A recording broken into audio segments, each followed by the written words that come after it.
ব্রট to you by V-Guard, co-powered by Sensodyne ও ভিমল বলো কথা কেশরী। Associate sponsor UltraTech cement. Suvendu Adhikari সভায় যাওয়ার পথে বিজেপি কর্মীদের গাড়িতে হামলার অভিযোগ। বাঁকুড়ার পাত্রসায়র থানার জামকুড়ি গ্রাম সংলগ্ন এলাকায় বিজেপি কর্মীর গাড়ি ভাঙচুরের অভিযোগ। ছোড়া হয় বোমাও। তৃণমূলের দিকে অভিযোগের তীর, যদিও অভিযোগ অস্বীকার করেছে শাসক শিবির।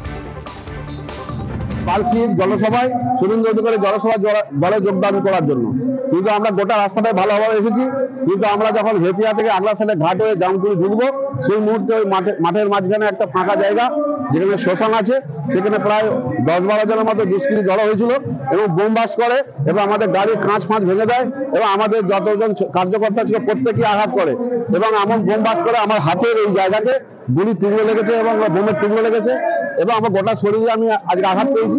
আজকে শুভেন্দু অধিকারীর জনসভা এত মানুষ দেখে কিছু চিজকে আমাদের গাড়ির উপরে আক্রমণ করেছে, কিন্তু এত জনস্রোতে কিছু চিজকে ড্রামাবাজি করার জন্য ভাবছে সন্ত্রাসটাকে বজায় রাখবো।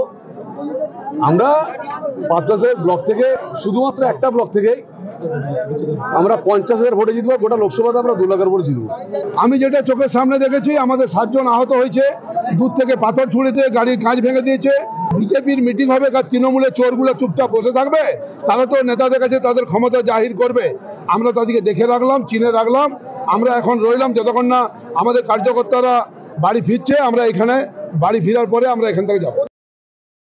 সৌমিত্র, আসলে সৌমিত্র কাজ সকাল থেকে খবর পাচ্ছিলাম, বেশ কিছু এলাকায় মদ আর মাংসের ব্যবস্থা করেছিলেন। মানুষ এমনিতে আসতে চাইছে না, খাইয়ে দাইয়ে মদ্য অবস্থায় যদি নিয়ে আসা যায়। মদ খেয়ে কোথাও গাড়ি গুঁজেছে দেখুন না, মদ খেয়ে কোথাও উল্টে পড়েছে, তাই এখন বোমাবাজির গল্প করছে। বোমার একটা সুদলি দেখাতে বললো। সৌমিত্র পাগলের মতো বকছে। কালকে দিদিমণি লোক দেখে খেপে গেছে, এরা পাগল হয়ে গেছে এসব দিদিমণির লোক দেখে। 70,000 ভোটে লিড পাবে। আরে কদিন আগে পাত্রসাহেরই দাঁড়িয়ে বলছে 70,000 ভোটে পাত্রসাহের থেকে লিড পাবো। 2019 সালে কত হাজার ভোটে জিতেছিল ভাই সৌমিত্র? 70,000 ভোটে লিড পাবো। সময় অপেক্ষা করো। দিলীপ ঘোষের রোড শোতে পুলিশের বাধা। উত্তপ্ত বর্ধমানের বীরহাটা। বুধবার রাতে দিলীপ ঘোষের রোড শো ছিল, কিন্তু বীরহাটায় সেই মিছিল আটকে দেয় পুলিশ। আর এর জেরে পুলিশের সঙ্গে প্রথমে বচসা, পরে ধস্তাধস্তিতে জড়িয়ে পড়েন বিজেপি কর্মী সমর্থকরা।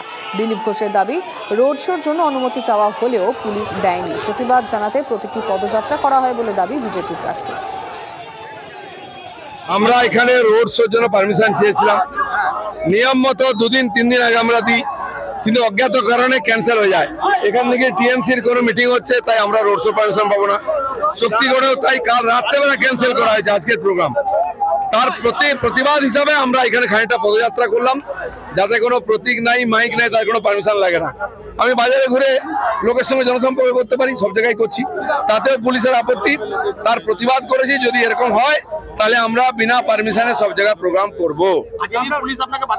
বাধা দিল, যেতে দিল না, নাকি টিএমসির মিটিং হচ্ছে। রোড শো তো ক্যান্সেল, পারমিশন ক্যান্সেল করে যে আমরা করছি না, কিন্তু তার প্রতিবাদ করলাম। শ্লীলতাহানির অভিযোগ সংক্রান্ত ইস্যুতে রাজ্যপালের নতুন পদক্ষেপ। রাজভবনের অন্দরে সিসিটিভি ফুটেজ দেখানোর ব্যবস্থা করছেন রাজ্যপাল। ফুটেজ দেখানোর কর্মসূচি সচকে সামনে। চাইলে ফুটেজ দেখতে পারবেন যে কোনো সাধারণ মানুষ। রাজভবনের কর্মচারীদের লেখা চিঠিতে বার্তা রাজ্যপালের। ওই চিঠি রাজভবনের তরফে এক্স হ্যান্ডেলে পোস্ট করা হয়েছে। রাজনীতিক মমতা বন্দ্যোপাধ্যায় ও তাঁর পুলিশ ছাড়া যে কেউ ফুটেজ দেখতে পারেন। রাজ্যপালের বার্তায় তা স্পষ্ট করে দেওয়া হয়েছে। প্রথম 100 জন আবেদনকারীকে ফুটেজ দেখানো হবে। রাজভবনে আজ সকাল 11:30টায় ফুটেজ দেখানো হবে। ফুটেজ দেখতে চাইলে ইমেল কিংবা ফোনে আবেদন করতে হবে। আর এই ফুটেজ দেখানোর কথা বলার পর রাজনৈতিক মহলে চর্চা শুরু হয়েছে। চন্দ্রিমা ভট্টাচার্য কি বলেছেন, শান্তনু সেন কি বলেছেন, শুভেন্দু অধিকারী এবং সুকান্ত মজুমদারের বক্তব্য শোনাবো আপনাদের। কালকে ফুটেজ দেখাবেন এবং সেটা 100 জনকে দেখাবেন। তো 100 জনকে দেখাবেন, তারা কারা 100 জন সেটা আমরা জিজ্ঞাসা করতে চাই। বাকিরাই বা দেখবে না কেন? এই 10.5 কোটি মানুষ, 11 কোটি মানুষ রাজভবনে গিয়ে তিনি ভেতরে খালি পুলিশকেও দেখাবেন না, পিএম কেও দেখাবেন না, 100 জন, প্রথম 100 জন তারা কারা, তার বসংবদ যারা, তাদের তিনি দেখাবেন। এটা বলছেনটা কি? কেন তদন্তের সামনাসামনি করতে এত ভয়? কেন তিনি বলছেন মুখ্যমন্ত্রী বা পুলিশ ছাড়া অন্য যে কোনো কাউকে তিনি সিসিটিভি ফুটেজ দেখাবেন? হেয়ার স্ট্রিট থানায় কমপ্লেন হলে প্রাথমিক অনুসন্ধান তো পুলিশই করবে। পুলিশ ছাড়া কি সাধারণ মানুষ রাজভবনে গিয়ে সিসিটিভি ফুটেজে তার শ্লীলতাহানির ছবি দেখতে, এক্সিবিশন দেখার মতো করে যাবে? এটা কি কোনো দিন হয়? যিনি প্রেস কনফারেন্স করে হিম্মত থাকলে বলুন যে হ্যাঁ আমি তদন্তের সামনাসামনি করতে রাজি আছি, তিনি নিজেকে নির্দোষ প্রমাণ করুন। রাজ্যপালের মহোদয়ের এই লড়াই বলিষ্ঠ লড়াই। মমতা ব্যানার্জিকে এক্সপোজ করুন। মমতা ব্যানার্জির মিথ্যাচারকে জনগণ ভান্ডাফোড় করবে। গভর্নর সাহেব এগিয়ে এসেছেন, এটা অনেকদিন আগে আমি আশা করেছিলাম। গভর্নর সাহেব ঠিক ভূমিকা নিয়েছেন।